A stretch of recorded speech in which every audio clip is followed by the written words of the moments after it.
السلام عليكم ورحمة الله. أول أمس أصبح انفصال جنوب السودان أمرا ليس فقط واقعا وإنما رسميا، وده بعد ما قام الرئيس السوداني عمر البشير بالإعلان رسميا عن قبوله نتائج الاستفتاء على حق تقرير مصير جنوب السودان. ده أيضا بعد ما سلمت مفوضية الاستفتاء النتائج للرئيس البشير. المفاجأة الحقيقة ما كانتش في النتيجة في حد ذاتها، لأنه الغالبية العظمى من المراقبين والمتابعين للشأن السوداني كانوا يتوقعوا أنه أبناء جنوب السودان سوف يختارون الانفصال. لكن المفاجأة الحقيقية كانت في نسبة هذه النتيجة، لأنه 99% من أبناء جنوب السودان اختاروا الانفصال وتكوين دولة مستقلة. أبناء جنوب السودان دول بس مش اللي كانوا في الجنوب واللي كان منطقي أنه الحركة الشعبية بتمارس عليهم ضغوط من أجل هذا الخيار، لكن أيضا الجنوبيين اللي في الشمال، الجنوبيين اللي بيعيشوا في 6 دول في الخارج تم فيها الاستفتاء ومن بينها مصر. مجمل هذه النسبة في النهاية كانت 98 و83%، يعني 99% من أبناء جنوب السودان اختاروا خيار الانفصال. الحقيقة أن هذه النسبة يعني بتعبر عن عمق الخلافات وحجم المشكلة اللي بين الشمال والجنوب، وعن أيضا الفشل في إدارة هذا الصراع أو هذه المشكلة على مدار سواء سنوات الاحتلال أو حتى فيما بعد الوحدة، في صياغة علاقة جيدة ما بين أبناء السودان في شماله وجنوبه. النتيجة دي أيضا يعني بهذه النسبة تعتبر صادمة إلى حد كبير، لأنه بعد 60 سنة من الكلام عن توحيد الوطن العربي في أدبيات الكثير من المفكرين أو حتى يعني الحركات أو التيارات السياسية، الآن نحن أمام حقيقة جديدة بتقول أنه هذا الوطن اللي قسم في مرحلة سابقة فيما عرف باتفاقية سايكس بيكو اللي قسمت دول الوطن العربي ما بين إنجلترا وفرنسا، وده كان سنة 1916. الآن نحن أمام مرحلة جديدة بعد 60 سنة زي ما بقول لحضراتكم من الكلام عن إعادة التوحيد، بقينا بنتكلم عن تقسيم المقسم وعن تجزئة المجزأ. الكلام ده اللي بدأ في السودان الجميع يخشى أن يكون له إرهاصات في دول عربية أخرى. مع الأسف يعني وإذا كانت الحالة السودانية لها خصوصية إلى حد كبير، لكنه بنشهد إرهاصات في دول عربية أخرى، ربما يعني هناك مخاوف من أن يعني يتطور فيها الصراع إلى حالة مشابهة لما يجري في السودان. هذه الدول يعني واللي بانت فيها البوادر إلى حد كبير منها على سبيل المثال المغرب. عارفين حضراتكم أنه المغرب في صراع يعني ما بين الدولة المغربية أو المملكة المغربية وما بين جبهة البوليساريو اللي بتسيطر تقريبا فعليا على الأرض على الصحراء الغربية. المغرب بتعرض حكم ذاتي على سكان الصحراء الغربية. هؤلاء السكان ومن يمثلهم وهي جبهة البوليساريو بيطلبوا أكثر من ذلك، بيطلبوا أيضا حق تقرير المصير على غرار ما جرى في جنوب السودان. وده لو حصل ربما يكون مقدمة لانفصال آخر جديد تشهده بلدان الوطن العربي. الحل لا يقتصر على المغرب الحقيقة، لأنه أيضا عندنا مشكلة مشابهة في اليمن. اليمن عارفين حضراتكم أنه تم توحيد اليمن سنة 90، وبعد الوحدة جرت حرب بين شمال وجنوب اليمن تم على إثرها تأكيد الوحدة سنة 94. مؤخرا أبناء الجنوب اللي كانوا بيتكلموا عن مظالم بعضها اجتماعي وبعضها اقتصادي فيما يتعلق بعلاقتهم بالشمال داخل الوحدة، وتحديدا يعني رؤيتهم لأنه أهل الشمال بيسيطروا على السلطة والكلام أيضا عن سيطرتهم على الثروة. مؤخرا بدأ ترتفع حدة ونبرة المطالبات الجنوبية اللي انضوت تحت ما يعرف بقوى الحراك الجنوبي. أصبح يعني الكثير من زعماء هذا الحراك الجنوبي لا يتورعون عن المناداة علنا بأنه الوحدة اليمنية لم تعد جاذبة ولم تعد ممكنة، وبيعلنوا أن هم يرغبوا في العودة إلى الوضع الذي كان قائما قبل الوحدة، بمعنى تكوين دولة مستقلة مرة أخرى في جنوب اليمن. ليت المشكلة في اليمن تقتصر عند هذا الحد، لكن للأسف في الوقت اللي يعني شايفين هذه المطالبات بالانفصال في جنوب اليمن أيضا هناك انفصالات مشابهة في النتيجة التي تريد أن تصل إليها، لكن مختلفة في الأسباب لحد كبير، وده مش موضوعنا نتكلم فيه بالتفصيل. وده فيما يعرف بالتمرد الحوثي في الشمال. صحيح زي ما بقول لحضراتكم أن الأسباب والمنطلقات مختلفة، لكن الحوثيين بيقولوا أن هم ليهم أيضا يعني مبررات تاريخية لأن هم يحكموا اليمن، على اعتبار أنه قديما فيما يعرف بنظام الإمامة قبل الثورة اليمنية في الستينات كان الحوثيين هم أو هذا المذهب هو اللي كان بيحكم اليمن، وإن كان في عصر الدولة الحديثة أظن أنه يصبح من غير المعقول الكلام بهذه الطريقة، لكن هذا هو الواقع للأسف، واللي بيعبر عن فشل دولة ما بعد الوحدة في استيعاب هذه التنوعات العرقية والطائفية. هنكمل مع حضراتكم الكلام في الإرهاصات اللي ليها بوادر في أكتر من دولة عربية أخرى، لكن نستقبل اتصال من الأستاذة دينا عشري. أهلا بيكي أستاذة دينا. السلام عليكم.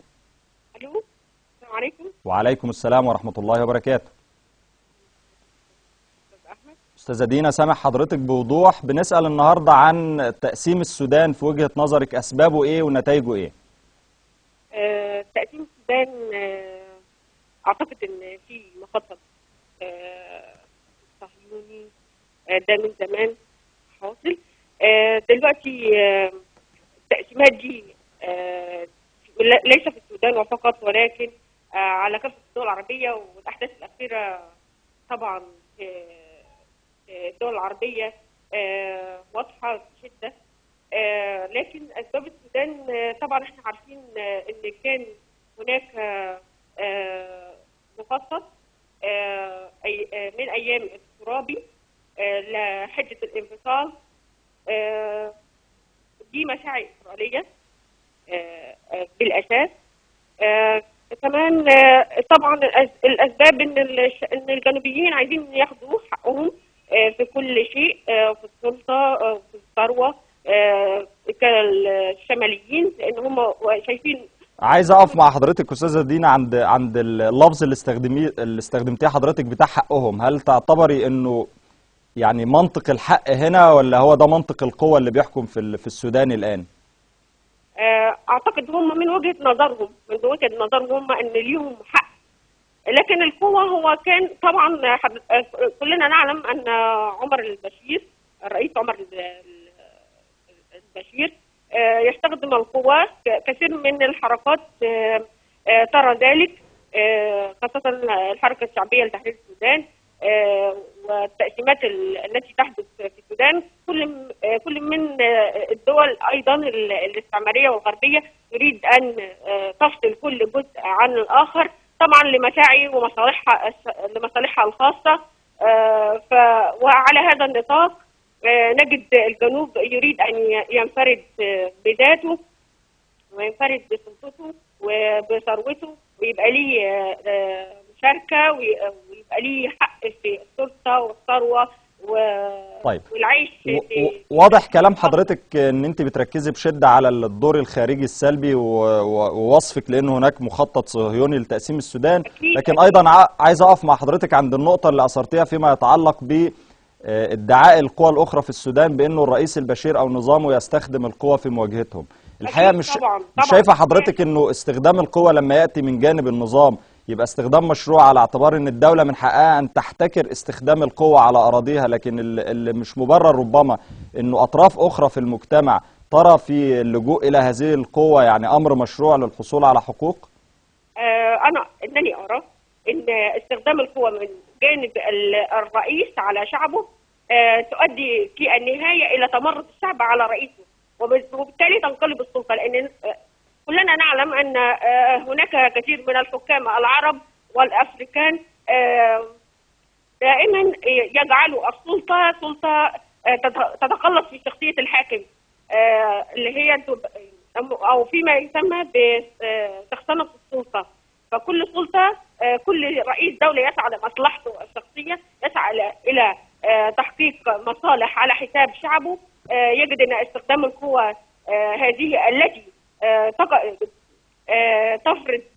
يفرضها على الشعب طبعا هيكون نظام ديكتاتوري، وهذه الديكتاتورية تؤدي إلى فوضى فيما بعد، خاصة إذا كان يسانده الدول الخارجية. ونحن نعلم أيضا أن الدول الخارجية تريد مصلحتها في الأول قبل على حساب أي شعب آخر، فما تريده هو البترول والثروات المعدنية التي تتمتع بها السودان. نحن نعلم ذلك جيدا يعني. شكرا جزيلا أستاذة دينا عشري، بنشكر حضرتك جزيلا. كنا بنقول لحضراتكم انه اللي بيحصل في جنوب السودان وانفصاله اللي اصبح رسمي وتكوينه لدولة مستقلة مع الاسف ليه ارهاصات في دول عربية، ضربنا مثل منها بالمغرب واليمن. الحل لا يقتصر عند هاتين الدولتين الشقيقتين، انما يمتد مثلا الى الصومال اللي بتقوم فيه حاليا على الارض فعليا من الواقع الفعلي 3 دول بعد اعلان اقليمين هما بونتلاند واقليم ارض الصومال الانفصال. لا ينقص هذين الإقليمين سوى الاعتراف الدولي حتى يكونا دولتين مستقلتين، ويبقى عندنا الصومال مش بس معظم أراضيه يعني الاستعمار الأثيوبي سيطر عليها وما يعرف بإقليم أوجادين، ودي مأساة الحقيقة منسية في الإعلام العربي، لكن كمان عندنا على الأرض منذ تفكك الدولة بانهيار نظام سياد بري سنة 91. وأيضا الصومال دولة عربية الحقيقة منسية هي كمان، مش بس إقليم الأوجادين مع أنها دولة عربية وعضو في جامعة الدول العربية، بتواجه خطر التقسيم إلى 3 دول، ده في حالة غياب الدولة بالأساس أيضا في الصومال. المشكلة تمتد إلى العراق، وعندنا في بلاد الرافدين للأسف عارفين حضراتكم في مرحلة ما بعد الاستعمار الأمريكي أو الاحتلال الأمريكي للعراق تم إقرار الدستور الانتقالي في عهد بول بريمر وما تلاه. هذا الدستور كرس مفهوم ما يعرف بالفيدرالية، وفي كلام الآن عن كونفدرالية، ودي مصطلحات يعني لا أريد أن أغرق حضراتكم فيها، ولكن الآن أيضا في شمال العراق في المنطقة الكردية هناك يعني أصوات بدأت تعلو من مسعود البرزاني، ده يعني رئيس إقليم كردستان العراق. كردستان العراق بتتمتع بحكم ذاتي، لكن الآن في مطالبات بأنه يجري تقرير مصير، أيضا حق لتقرير المصير لاختيار سكان شمال العراق ما بين الوحدة والانفصال. وأيضا في كلام في دول عربية أخرى منها على سبيل المثال جزر القمر، واللي كانت خاضعة للاستعمار الفرنسي عادت إليها السيادة في السبعينات، واحتفظت فرنسا بجزيرة من 4 جزر بتكون هذه الدولة العربية أيضا، والعضو في جامعة الدول العربية هي جزيرة مايوت. والفرنسيين بيقولوا إن احنا نسأل سكان هذه الجزيرة أيضا، يعني نطالبهم بحق تقرير المصير إذا كانوا يختاروا ما بين الوحدة في إطار جمهورية جزر القمر أو الانضمام إلى فرنسا. وطبعا في إطار هذا فرنسا بتغدق بالأموال على سكان الجزيرة علشان يبقى مصالحهم الاقتصادية أكتر مع أنهم يبقوا جزء من فرنسا وليس جزء من دولتهم الأصلية. دي يعني ملمح سريع لخريطة ما يجري في السودان وتداعياته ربما على يعني الوطن العربي، لأنه حالة جنوب السودان قدمت النموذج لما يمكن تعميمه مع الأسف مستقبلا، خاصة في ظل ضغوط دولية يعني تضغط على هذه الدول بشدة لتمرير هذه الأجندة الدولية التي تتعلق بتقسيم الدول العربية مجددا. داخل السودان بقى، لو عدنا إلى السودان، يعني انقسام الجنوب وتكوينه لدولته بهذا الشكل الرسمي سوف يتبعه مرحلة انتقالية من 6 شهور.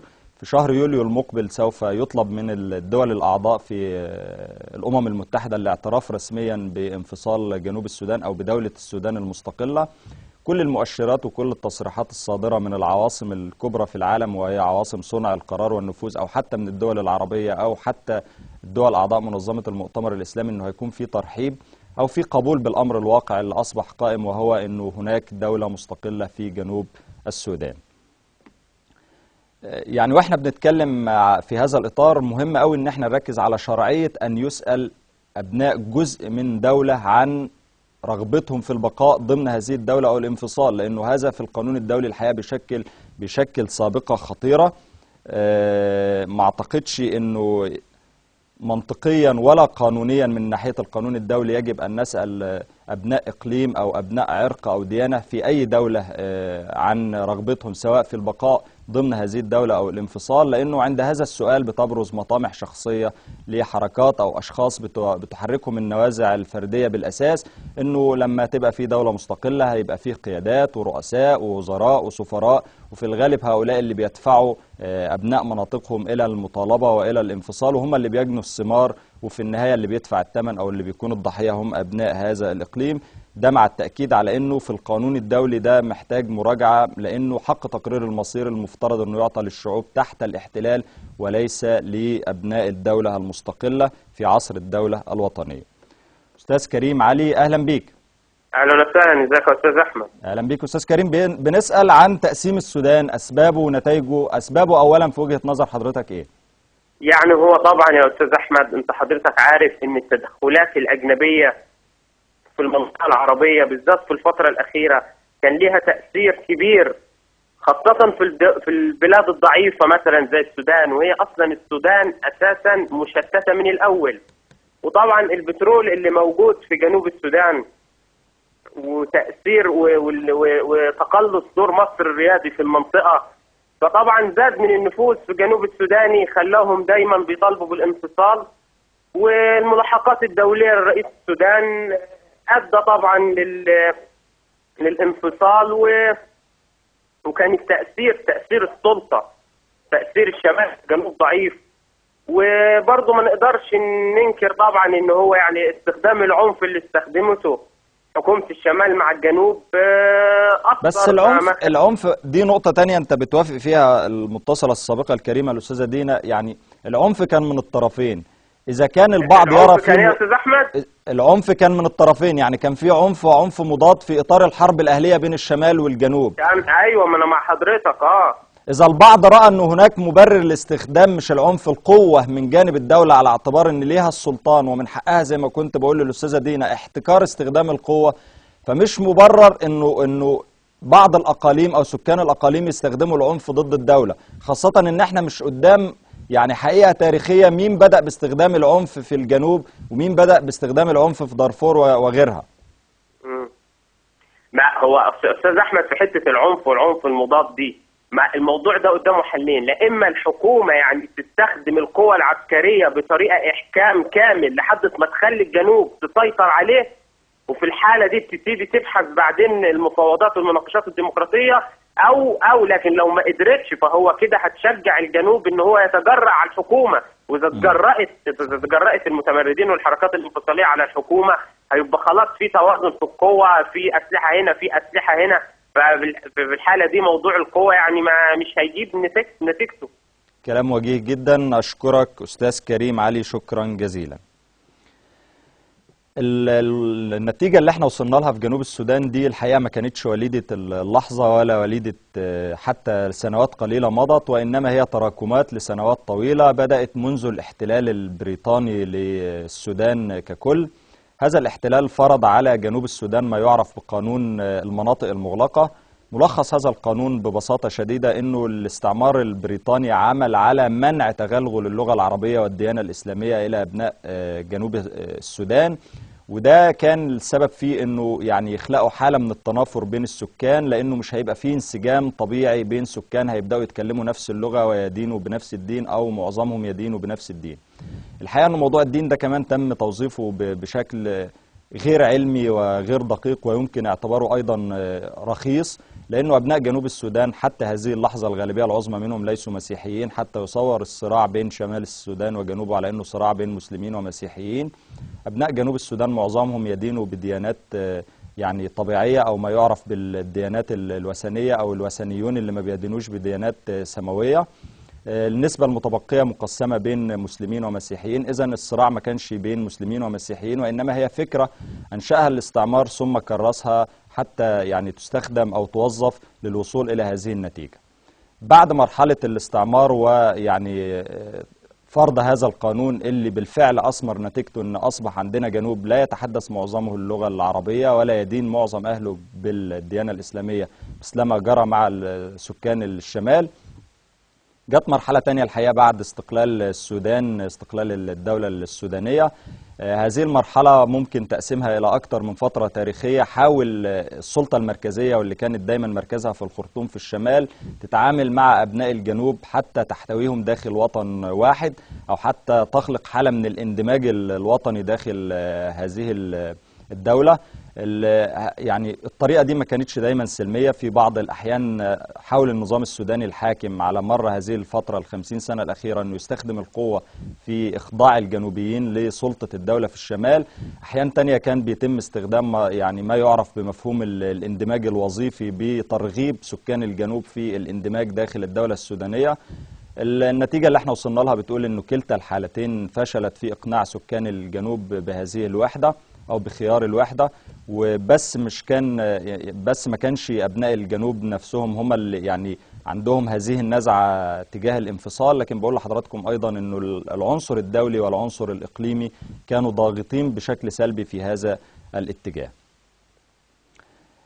يبقى ده ممكن يكون مدخل لترجمة أو لعرض سريع جدا وملخص لأسباب انفصال الجنوب، وهي النتيجة اللي احنا بنتكلم عنها الآن. الأسباب زي ما قلنا أنه في أسباب تاريخية تعود للاستعمار، في أسباب تعود للبيئة السودانية نفسها تتعلق بفشل الدولة السودانية بعد الاستقلال في أن تكون إطار جامع يجمع كل أبناء السودان داخل الدولة الواحدة. في أسباب أيضا إقليمية ودولية السادة المتصلين الكرام أشاروا لبعضها، وما يتعلق بالدور الأمريكي والإسرائيلي على وجه التحديد. عارفين حضراتكم أنه حق تقرير المصير ده جه ترجمة لاتفاقية السلام الشامل اللي عقدت في 2005 واللي أنهت أكثر من ربع قرن من الحرب الأهلية الدائرة في جنوب السودان. هذه الاتفاقية وإن تم توقيعها في منتجع نيفاشا في كينيا وحملت اسمه، لكنه في الأساس كانت نتيجة لضغوط أمريكية ودور إسرائيلي سيء جدا، وغياب مع الأسف عربي ومصري بالأساس في هذا الملف اللي بيمس وجود الدولة المصرية وليس فقط مصالحها الاستراتيجية، على اعتبار أنه مصدر الحياة لمصر والذي لا يمكن تصور إقامة حياة أو استمرارها في هذا الوطن الغالي بدونه. شريان الحياة لمصر هو نهر النيل، هذا النهر الذي ينبع من الجنوب ويمر بهذا الوطن الشقيق اللي أصبح الآن دولتين. المخاوف أنه أحدهما أو إحداهما وهي دولة الجنوب تنضم إلى دول المنابع في إطار مطالبات هذه الدول بزيادة حصصها من مياه النيل، وده اللي لو حصل مع الأسف هيكون له انعكاسات خطيرة، لأنه هذه الزيادة ربما تستقطع من حصة مصر والسودان اللي هي أصبحت بالأساس غير كافية لاحتياجات هاتين الدولتين، سواء في الاستهلاك البشري الطبيعي في الاستخدامات اليومية أو في تطلعات نحو استصلاح أراضي زراعية جديدة سواء في السودان أو شمال السودان بقى اللي هيصبح دولة السودان بمفهومها الجديد، أو في مصر. وده ربما يكون عامل ضاغط أكتر. ما أعتقدش أن احنا يعني الآن نقدر نوفي هذا الموضوع حقه ما يتعلق بمياه النيل. ربما يكون ده سبب أدعى أنه يكون لنا دور أكثر إيجابية، أكثر إصرارا على إنجاز اتفاقية جديدة فيما يتعلق بالمفاوضات مع دول الجنوب حول مياه النيل. نحاول نشوف حل لمشكلة اتفاقية عنتيب اللي مضتها دول المنابع منفصلة دون الاعتراف بحقوق مصر والسودان التاريخية في المياه. مياه النيل غزيرة ووفيرة، مصر بيصلها فقط أو بتستخدم فقط حوالي 3% من حجم المياه اللي بتهطل على النهر. ده معناه أنه في الإمكان بإقامة مشاريع مشتركة بين دول الحوض، توفير حصص أكبر من المياه تفيض وتكفي وتفيض لاحتياجات جميع الدول. وزي ما بقول لحضراتكم ده موضوع هيحتاج ربما حلقة منفردة. الآن في الفترة الانتقالية اللي بكلم حضراتكم عنها اللي هي 6 شهور، في ملفات عالقة لا تزال بين الدولتين اللي أصبحوا دولتين، شمال السودان وجنوب السودان. هذه الملفات يجب أن يتم حلها في هذه الفترة حتى لا تعود مجددا وتندلع الاحتكاكات اللي ربما تتطور إلى حرب جديدة. مش هتبقى حرب أهلية، أيضا في هذه الحالة هتبقى حرب إقليمية لأنها بين دولتين مستقلتين. يمكن تلخيص أهم هذه الملفات في مشكلة إقليم أبيي، وده أغنى مناطق السودان بالنفط ويقع على الحدود بين الدولتين. إقليم أبيي المفترض في الاتفاقية السلام الشامل أو اتفاقية نيفاشا أنه هيكون له وضع خاص، لم يستفتى أهله على البقاء ضمن السودان الموحد في الشمال أو الانضمام للجنوب. مشكلة أبيي الحقيقة سالفا كير اللي هو رئيس جنوب السودان الآن واللي كان رئيس الحركة الشعبية في الأيام الأخيرة امبارح بس صعد خطابه بشدة فيما يتعلق بهذا. عشان أقرب لحضراتكم المسألة، أبيي دي منطقة شديدة الغنى بالنفط. ثانيا جنب غناها بالنفط هي منطقة يقتسم الحياة فيها قبيلتين. القبيلة الأولى وهي قبيلة الدنكنجوج، ودي بتدين بالولاء إلى الجنوب، والقبيلة الأخرى هي قبائل المسيرية، ودي قبائل عربية تدين بالولاء للشمال. المفترض أنه يتم استفتاء هاتين القبيلتين للاختيار ما بين الانضمام للشمال أو الجنوب. سالفا كير الحقيقة طلباته، ودي طلبات الجنوب، أنه المسيرية دول عرب رحل لا يجب استفتائهم لأنهم مش من سكان الأقاليم، وفي الحالة دي عايزين مش من سكان هذا الإقليم، لأنه طبيعة البدوي أنه بيرتحل فترات وبيقيم في هذه المنطقة فترات.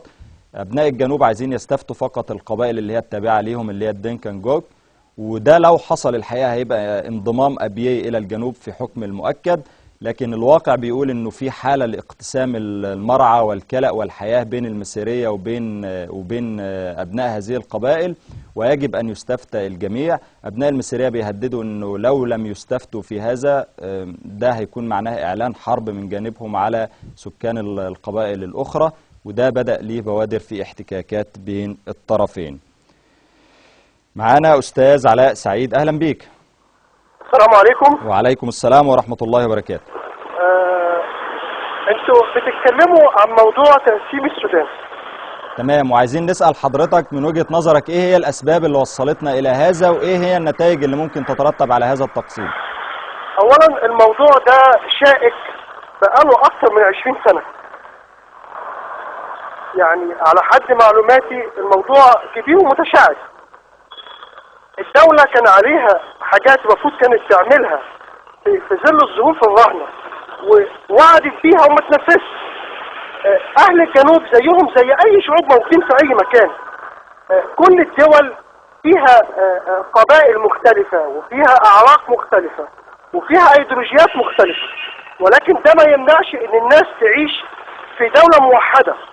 اللي أداهم إن هم ينفصلوا عن السودان وهم ياخدوا الخطوة الإيجابية في موضوع الانفصال لا محالة. طب خلينا اقف مع حضرتك مهندس علاء عند مصطلح الإيجابية. أولا انت الإيجابية بمفهوم ان انت شايف ان ده شيء إيجابي، ولا الإيجابية بمعنى ان انت شايف انها خطوة للأمام؟ ده أولا.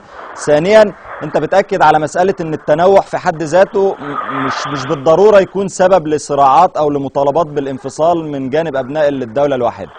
بالفعل، يعني أنا كنت من ضمن الناس اللي كنت رافض موضوع الانفصال جنوب السودان عن شمال، ولكن كان على الدولة السودانية ان هي كانت تعمل خطوات ايجابية في جنوب السودان. لو كانت عملت استثمارات جادة. طيب الآن طورت التعليم. الآن مهندس علاء أصبح ده من الماضي. الدولة السودانية فشلت في ذلك وأصبحنا أمام أمر واقع. احنا كنا بنسأل في الأسباب، ربما يعني مش للعودة إلى الماضي إلا لاستخلاص العبر لدول عربية أخرى ربما تواجه نفس المصير. لكن أنا عايز أسألك عن النتائج باعتبار إن ده اللي ينصب على المستقبل في الفترة القادمة. أولا النتائج، احنا سامعين إن في قلائل جامدة جدا في جنوب السودان، وسمعت تقريبا من قيمة يومين إن هم قتلوا تقريبا وزير التعليم عندهم في جنوب السودان. صحيح. أنا شايف إن هيبقى في تصعيد أكتر من كده ما بين القبائل وبعضها، وبعدين شكل الحدود نفسه لسه ما تحددش بشكل جيد او بشكل عملي على الواقع. ده صحيح. الدولة السودانية نفسها ما عندهاش الدواوين اللي تقدر تحكم سيطرتها على الدولة، وان هي تقدر تقسم مقدرات الدولة داخل الدولة نفسها، ان هي تعمل عمليات نقلة حقيقية او نقلة علمية وتكنولوجية لشعب جنوب السودان. الناس دي كلها ما كانتش حتى عندهم خطط للموضوع ده لحد النهارده. مهندس علاء سعيد، بشكرك شكرا جزيلا. بنتكلم مع حضراتكم في الملفات العالقة ما بين شمال وجنوب السودان اللي أصبحوا دولتين مستقلتين كلا منهما. بدأنا بإقليم أبيي، وزي ما قلت لحضراتكم أن هذا الإقليم غني جدا بالنفط، وأنه يجب أن يستفتى جميع السكان بما فيهم قبائل المسيرية. الملف العالق الأساسي الثاني وهو ما يتعلق بالحدود، ثم ما يتعلق بتقسيم عوائد النفط بين الدولتين، ثم أخيرا ما يتعلق باقتسام الديون اللي تراكمت على السودان حينما كان دولة موحدة. الملفات دي وباقي موضوع حلقتنا هنستأذن حضراتكم انها نرجئها بعد فاصل قصير، نرجو أن تتفضلوا خلاله بالبقاء معنا.